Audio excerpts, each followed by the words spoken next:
Hello, and we are How old? You think so? at Clayton Moor, 54. out on the west coast. I'm going to be travelling back to Carlisle. I just dropped off some medication. And Charlie 6 out onto 28. Former Spurs player, absolutely wetted himself. Now's Prem G, top journalist, laughing his head off in the spread to the turn. All we can hear is Instagram. There's no need for it, Jeff. We haven't got the rights for that. You TikToks and Instagram must be ruining the show. What we can hear is that coming out. Jeff, follow me on Instagram. Gonna have to mute this either. No, he said he's Andy, not me. Oh, okay. I'm muted already. Lovely views over there, mind.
So nice to see the sun out after days and days of rain. It makes such a difference when you're travelling about. Yeah, these old I'm going to say 79. 79, spot on, Jeff. What's that down the scores, Jeff?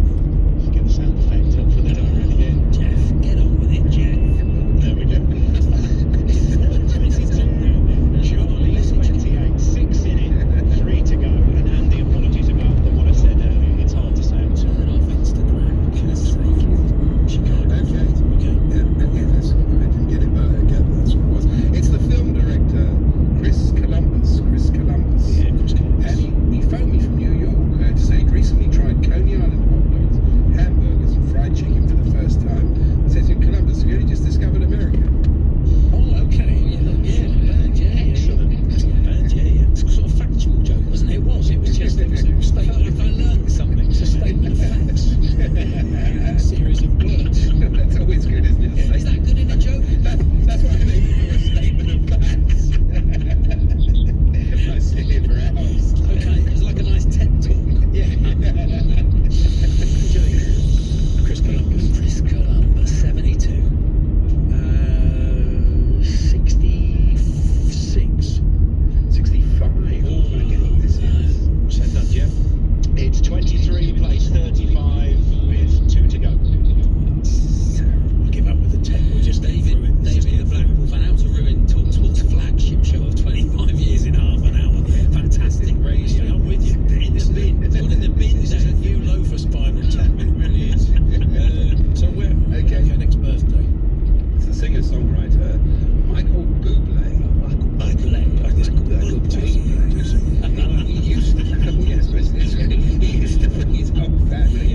It's another pub that's closed, the Griffin.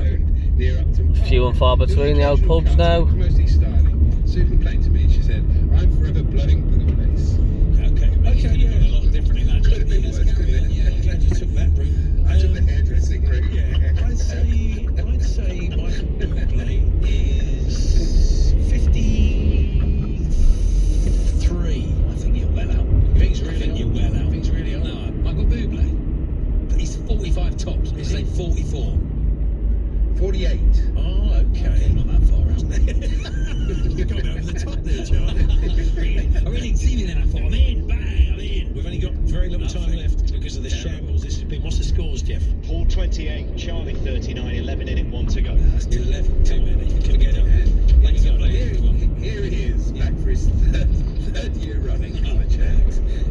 It's the composer, Arvo Part. Yeah. And when he lived in Berlin, he was a big follower of the local football team. I thought he supported Hertha. It was in fact the other team in the city. As Arvo said to me, you don't get me, I'm part of the Union. Oh,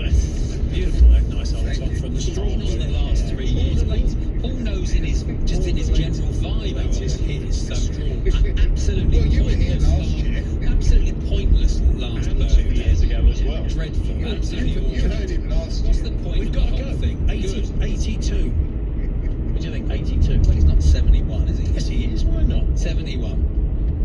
88. He's 88. What's the final score, Jeff? It is 34-56. It's 16-15 this year to Paul. Well, I think we should all get together and have a conference call after that, because that was an utter shambles. But apparently the best one ever, according to the listeners. The award-winning, I think this is going to go gold, isn't it? Thank you, Jeff. Cheers, boys. Thank you, Andy. See you tomorrow. Thank you, Charlie. You're back on Saturday. 3 hours. 3 hours, yeah. Lovely gold. 10 to 1 Saturday morning. Then, of course, Emma Hampstead be talking. So looking forward to that. 2 hours of build-up. Emma Hampstead talking with Adrian Durham in the game from... I don't think that's actually happening. That's what Charlie wants to happen in his dream. But anyway, we'll catch up with you tomorrow. Sam Quack's joining us in the studio. Newport Olympian, of course, gold medalist. And who else is coming in there? Mine's got blank. Jordan. Oh, yeah. Oh, Jordan Thompson. Yeah. Destined for the top. SB Collymore joins us, of course, to look at all the football. Lots of stuff. Clips of the week, etc. We'll see you tomorrow. Drives next. Hawksby and Fake. It's just the most stumped we've been for a long, long time. And how long have you been doing this? Just a couple of years, actually. It's pretty new to the industry. What are so many amazing films? Lovely colours coming off the mountains and stuff in the Lake District today. With the local contemporary orchestra. Nice. So they do a lot of these really cool, very varied projects. Well, listen, it's brilliant, and we like it vague. And the chat. As a matter of fact, I'm going to pull in here Bringing vagueness into our lives. Rihanna, and I'm going to let you have a look. Thank you very much as well. It's lovely to see you both. Right, it's time for Drive. Here's Tony and Claire. Oh, thank you very much indeed. Coming up, interest rates left unchanged for the first time in nearly 2 years. That's taken most people by surprise this lunchtime. We'll take a look at as to why that's Second thoughts. Yeah, remember yesterday? It was only yesterday. We all listened to Rishi Sunak talk There's a good about bloody his bush there. policies. BBC Verify have been casting their eye over them. We'll talk to them a little later. Tell you what, there's some parked cars around here.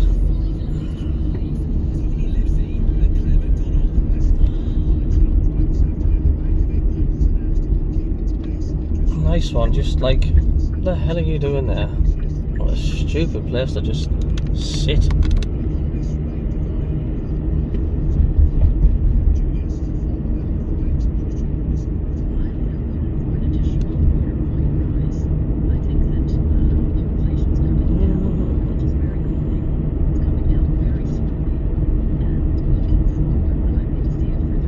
Loads of nice little towns and villages around here.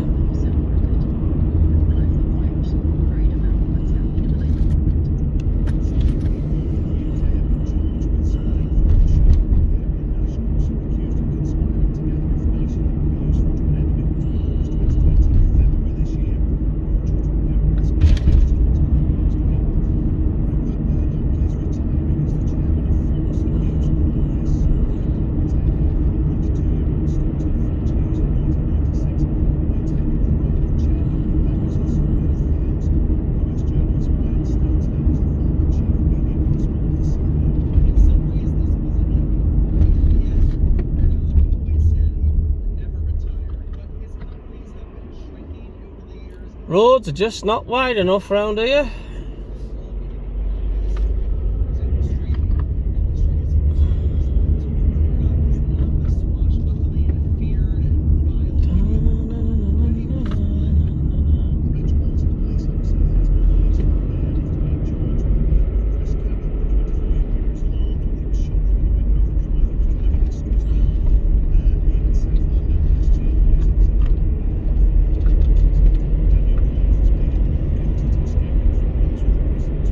So much better when it's sunny, isn't it?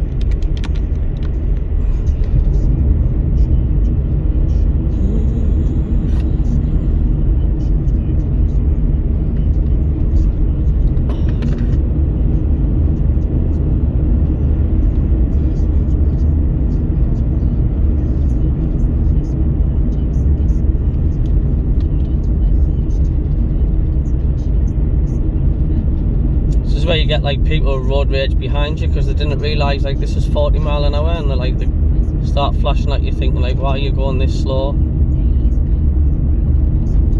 it's 40 mile an hour for a reason.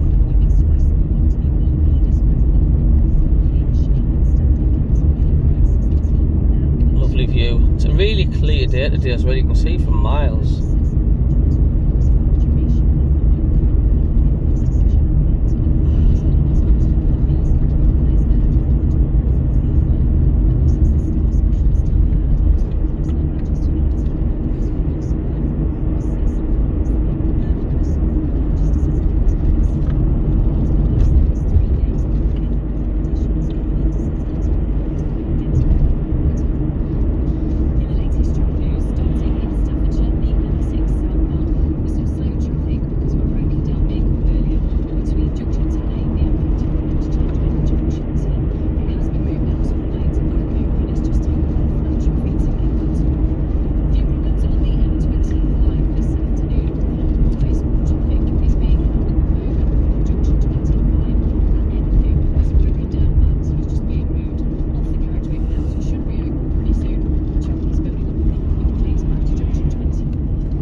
Love driving out when it's days like this.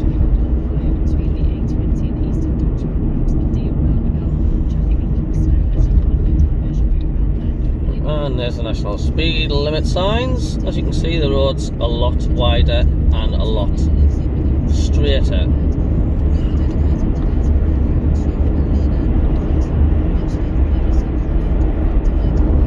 I'm cutting the grass verges there. That'll probably be the last cut of the year. Nice smell of cut grass there. Very nice.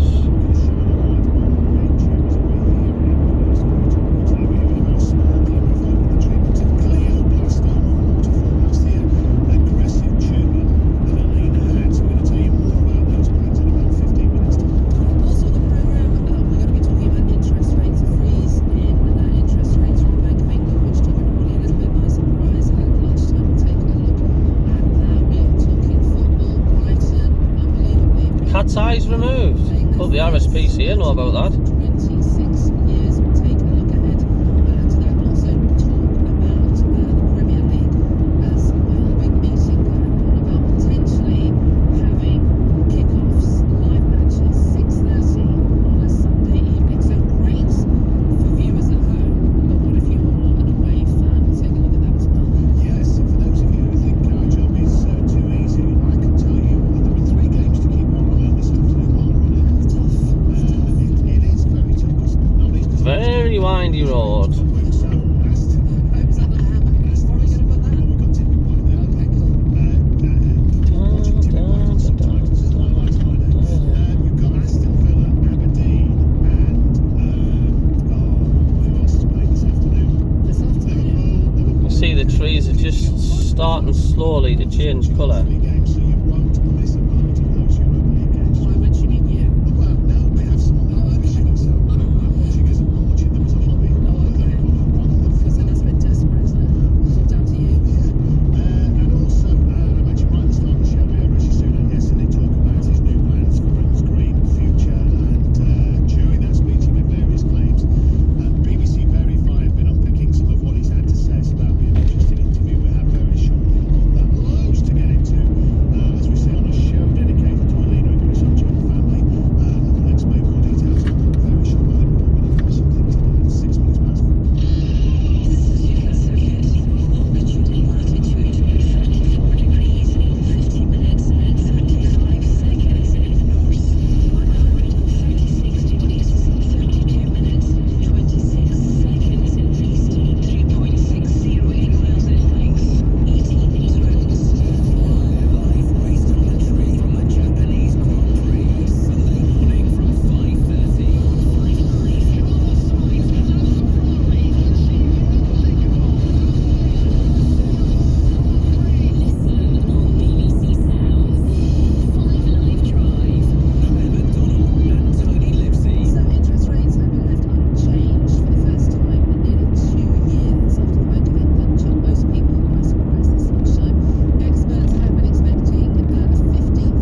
beautiful route, this, isn't it?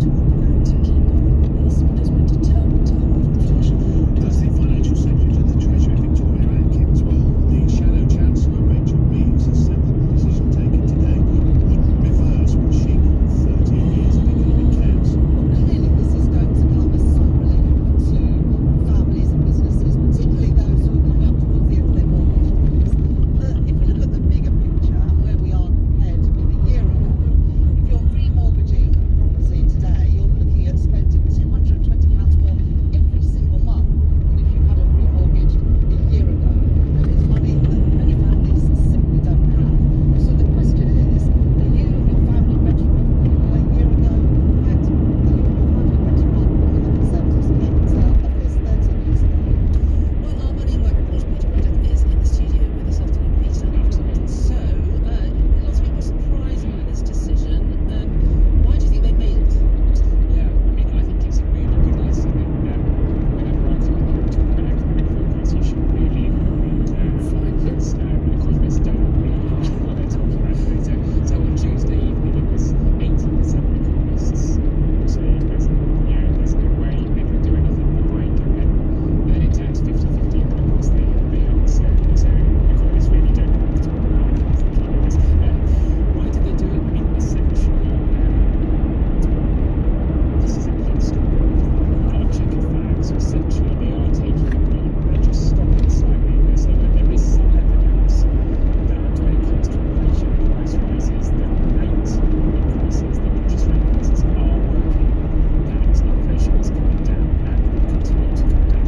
However, when it comes to wage growth and services inflation, things like airfares, the oil price, there are still risks that heavy inflation remains volatile, so they're going to continue to monitor that. So essentially, we're saying, look, the signs are there, and this is working. Let's take a pause, see if things continue to work.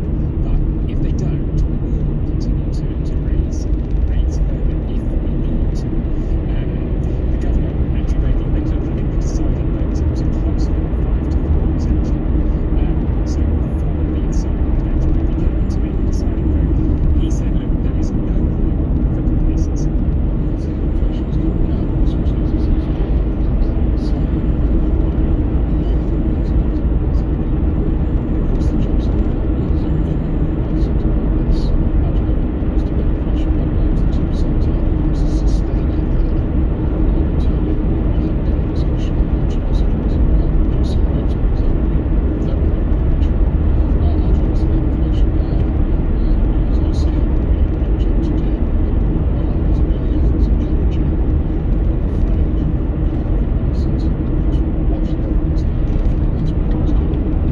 A huge impact on us. People still living it, people still talking about it. It just affected everyone, didn't it? The effect it had on mortgage interest rates and the knock-on effect it had on people's lives. So what does this mean for mortgage holders? Just bend after bend after bend on here. Tracker rates and variable rates. I think it is a bit of a breather again. It's essentially a chance to sort of take stock after 14 successive rate rises. However, don't forget that we have had those 14 successive. Look at that view though, it's lovely. Mortgage, you're paying £540. How nice is that? Were compared to December 2021 when this cycle began, if you're on a standard variable, about £300 more. So that impact is significant.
cooler today, 13 degrees.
Back on familiar road now.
That white van overtook that silver car. Let's see how far ahead he's got, eh?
Vegetables. Vegetable matter. Food stuff.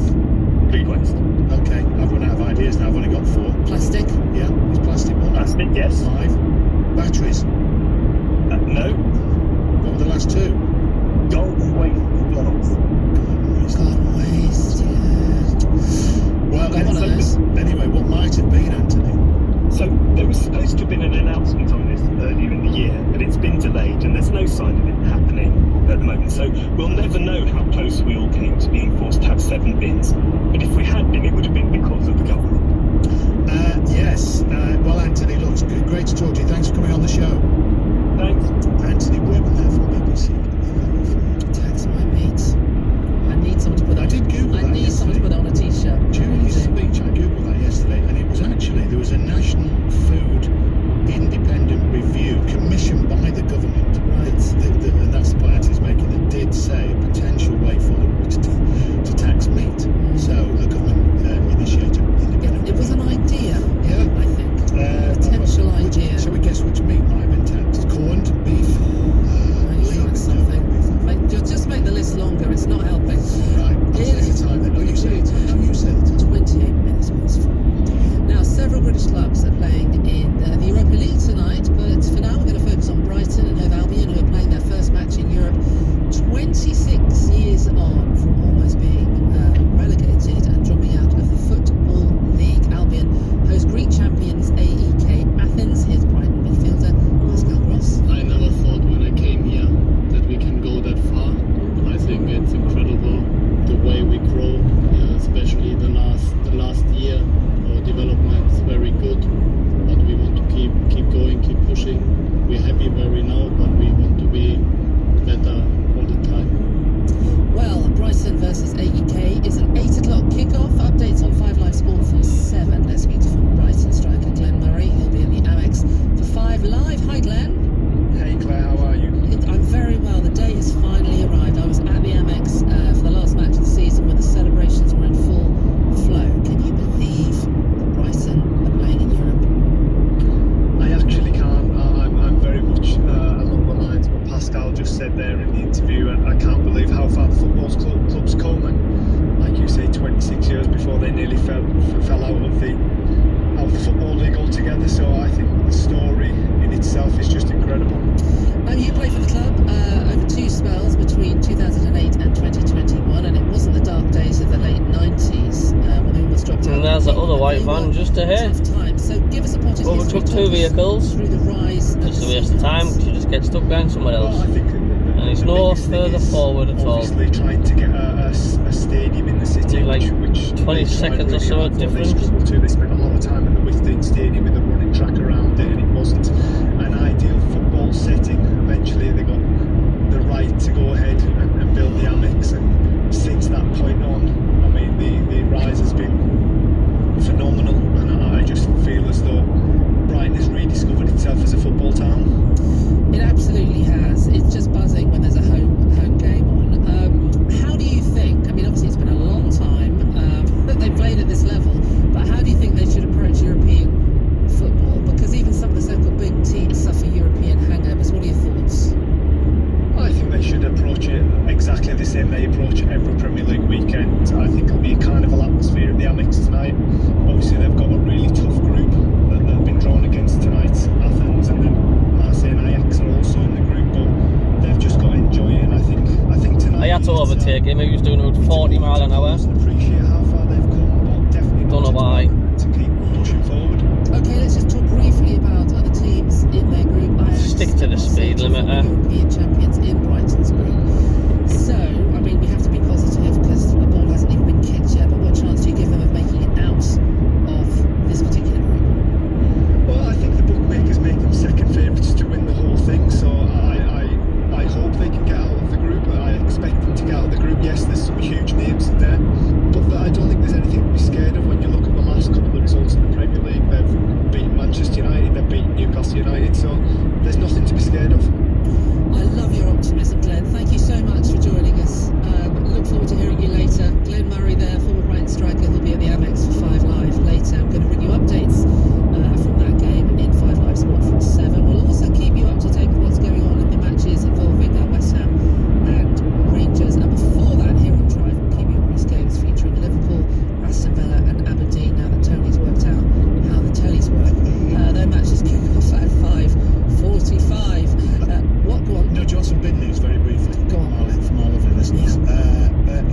says in Ayrshire, we've already got 6 bins. It's ridiculously confusing, and I'm sure it reduces compliance. You need a degree to work out the rota for when they're collected. That's the trouble, isn't it? And you miss it, and then it overflows. Like here. I mean, I'm never guilty of that, Maz. Don't look at me like that. I take it very seriously. Were you once sent a measure by the local council as to how far your lid could be up with? No. Yeah.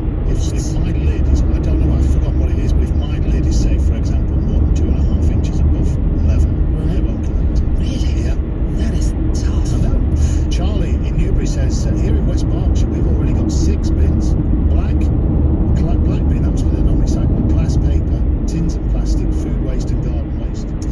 That's a lot, isn't it? Have you done Andy? No. Andy in Coalfield. No. 7 bins. We already have 6 in northwest Leicestershire, with some areas trialling the 7th. Andy says it's not a problem. No. Get over yourself.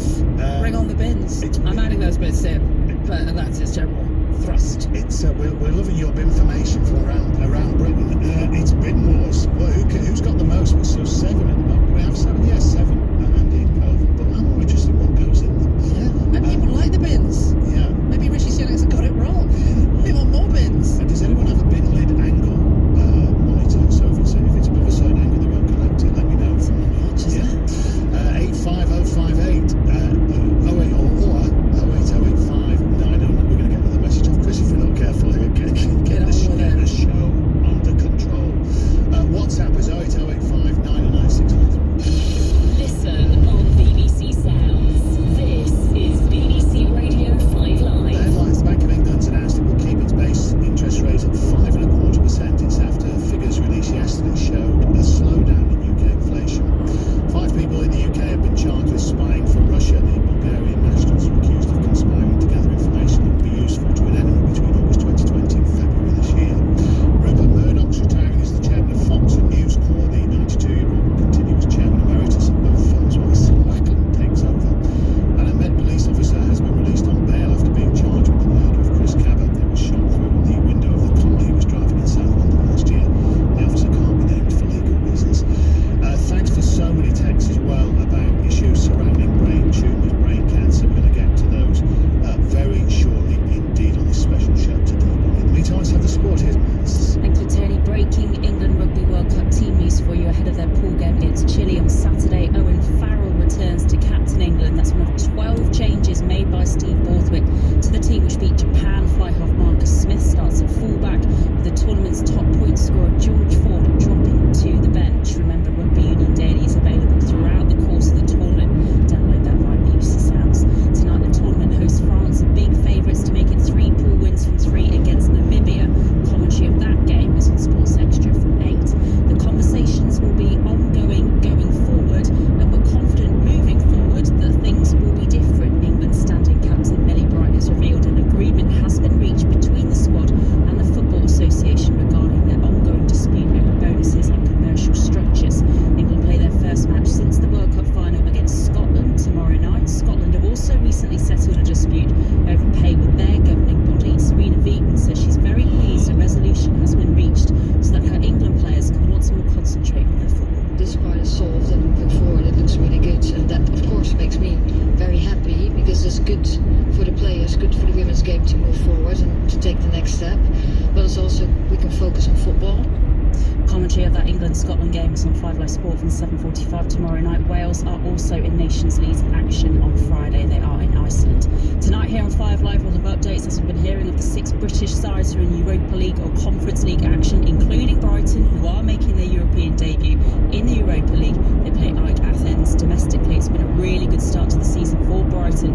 Under Roberto De Zerbi, they've won 4 of their 5 league games, including a really impressive performance at Manchester United on Saturday. The challenge this year is to forget the game we played the day before and to be focused only on the next game, to keep the result, to keep the good emotion, but to forget other things now because the game in Manchester is finished. Well, playing on Thursday night in Europe isn't perhaps something Liverpool have been used to recently, but it's also the Europa League for them this season for the first time since 2016. That was Jurgen Klopp's first season in charge at Anfield, as he looks to add another trophy to his collection with the club. That was a different sport. We were actually not ready. We came somehow through quarterfinals, semi-finals,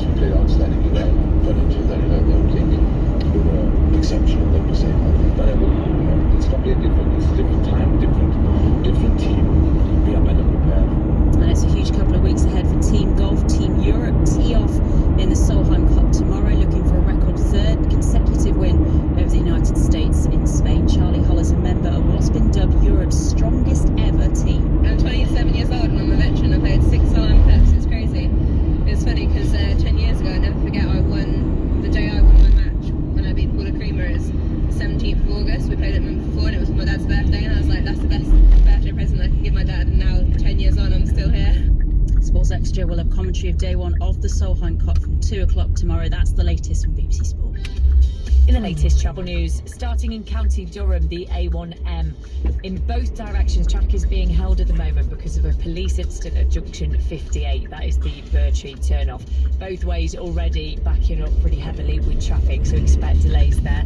In Cheshire, the M56 eastbound, one lane is closed from junction 7 to junction 6 at the Hale Four Seasons roundabout. That's because of a broken down car. Traffic is moving, but it is pretty slow going past that closure. And a couple of problems on the M25 this afternoon. Clockwise, one lane is closed at junction 27 at the M11 junction. There's a broken down car there, and that is causing congestion back to Waltham Abbey in 26. Anti-clockwise on the M25, 2 lanes are closed because of an accident after junction 11 in Chertsey. It's causing severe delays. 3 lanes were closed previously, so a lot of traffic is backed up. Congestion is back to junction 14 at the Heathrow Terminal 4 turn-off. You've got delays through Chertsey itself, Addleston and Weybridge, as well as people trying to avoid the motorway. But now just 2 lanes open, so hopefully that should start to ease a little. Ellie Brennan, Flatline Travel. I do see the 92 shopping malls as a problem. Stacey Solomon is ready to sort your life out. Me and the Dream Team are back, showing you how to transform your home. Stuff has gone on top of us. We have so much time. And transform your life. Now's the time to crack on and just sort this out in just 7 days. Where have we It's so thrilling. So much thought's gone into everything like that. It's amazing. Sort your life out. I never thought it was going to be this good. On BBC iPlayer. 5 Live Drive. Tony Livesey and Claire MacDonald. Thanks for being with us this afternoon. It's a rather special show today. As we mentioned earlier, we've learnt a lot about brain tumours over the last year or so on Drive. One fact is that they kill more children and adults under the age of 40 than any other cancer. Yet, just 1% of the national spend on cancer research has been allocated to the disease. Yes, we're going to get into that in just a few moments' time. We are dedicating today's programme to Alina Hunter, who worked for the BBC for over 20 years.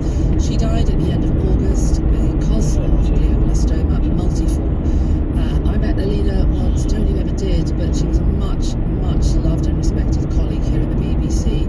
Incredible woman, and we got to know about her kindness, her love of animals, her devotion to her boys, Joseph and Daniel, and the devastating impact of the disease, because her husband Chris is our assistant editor here on Drive. Yeah, and a really influential figure on the programme, and he's much loved, and we all miss him dearly, and he's listening. So that's all I'm going to say, because he's already accused us of over-egging him, but he knows. I sent him a couple of kisses earlier on. What Chris will know, because he was part of the show when we were doing this, someone who was a regular guest on the show was Laura Nussel. She was just 23 when she died earlier this year. You'll have heard me speak to Laura many times when they were off. She was off doing a bucket list. Also, her mum came on the show often while Laura was alive, and very bravely, Nicola came on just days after her death. Nicola's actually listening, I can tell you that for a fact, because she's tweeted out saying thanks to 5 Live and Drive for devoting time to this devastating disease and remembering Laura. And she says, and this is Nicola saying it, not me, Chris, so that's fine, our hearts go out to Chris and his family. Just 5% of people with glioblastoma live 5 years, she says, compared to 78% for breast and prostate cancer. We need to do so much better. So hello to you, Nicola, thanks for that. You're a huge advocate for extra funds and campaigning for breast cancer also as well, so thanks for being part of the show. Tom Park, you may remember from The Wanted, died last year at the age of 33 of glioblastoma. So there has been more awareness of the disease as the result of the loss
so much better when this bypass gets built about a year and a half's time. Cause stop all this traffic, because this is such a busy road going through the city. You can just go around to get to the motorway. And of course, unless they want to go through the city, but the majority they don't have to. Improved by better funded research. This statistic is quite chilling. Brain tumours kill more children and adults under the age of 40 than any other cancer. As you just This is by magic. We arrive in Carlisle. Cancer research goes that way. So, what are you calling on the government to do? Tell us how much money comes your way. Well, we can be clear about this, but as well as a research funding charity, we're a campaigning charity. I'll probably get a job that my machine will probably beep the minute I get into the city centre zone, or this one of these zones up here, because I can see there's 2 jobs waiting. Is by charities and the government need to step up and do more. Now, we'd be very fortunate that we provide the Secretary of the Parliamentary Group on brain tumours. It was interesting when Tony was talking about Tom and Laura. Tom Burke spoke to the Definitely get a job, because there's 2 jobs waiting now. And there we go. I know my system.